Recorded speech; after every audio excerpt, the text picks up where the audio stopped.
Alors que le feu fait des ravages dans l'Hérault, on monte un petit peu plus au nord, dans le sud-ouest, direction le Lot-et-Garonne avec Patrick Léger. Bonjour.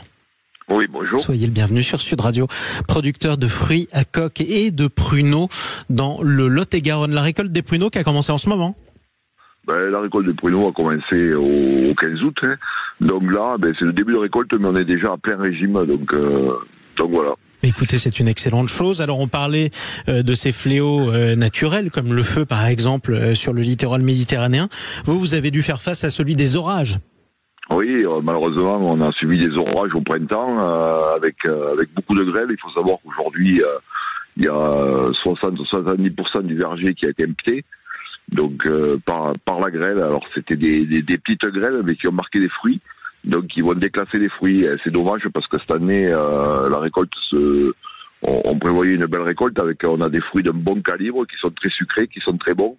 Malheureusement, visuellement, ils ont des petits impacts. Alors ça n'a aucune incidence sur le goût, mais on aura ces fruits-là qui seront déclassés. Alors déclassés, ça veut dire quoi concrètement? Ils seront un peu moins beaux à voir, du coup ils coûteront moins cher? Ils seront moins beaux, donc et on nous les achète moins cher. Et c'est des pruneaux qui seront obligatoirement déstructurés, qu'on ne pourra pas commercialiser en pruneaux de bouche. Donc voilà, il faut savoir que le prix payé au producteur sera en gros divisé par 2. Et on en fera quoi si on n'en fait pas un pruneau de bouche?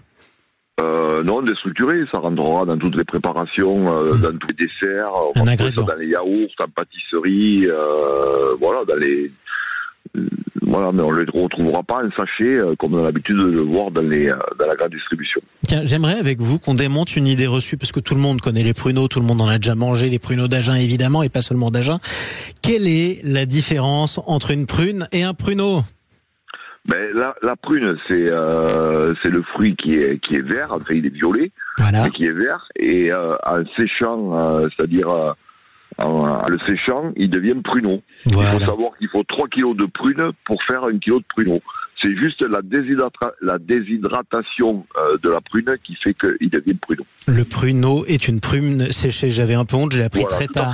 Je me suis senti bête quand je l'ai compris, parce qu'on avait tous commencé par goûter des pruneaux. Mais le pruneau est une prune comme une autre, exactement. Bon, dernière question malgré tout. Bon, j'ai compris les difficultés de votre récolte. Patrick Léger, comment vous nous conseillez de les consommer? Quelle est votre manière préférée de consommer vos pruneaux? Pour les consommer, c'est la fleur, le must, c'est le pruneau mi-cuit, c'est-à-dire c'est le pruneau de la saison, séché à 35% d'humidité que l'on retrouve. Mais ça on le retrouve que jusqu'au mois de décembre, puisque on a des problèmes de conservation. Et après c'est les pruneaux, le pruneau de bouche, c'est le meilleur pruneau, quoi. Donc, exactement. Donc voilà, mais surtout tous les pruneaux d'Agen sont bons. Il faut savoir qu'on est en IGP.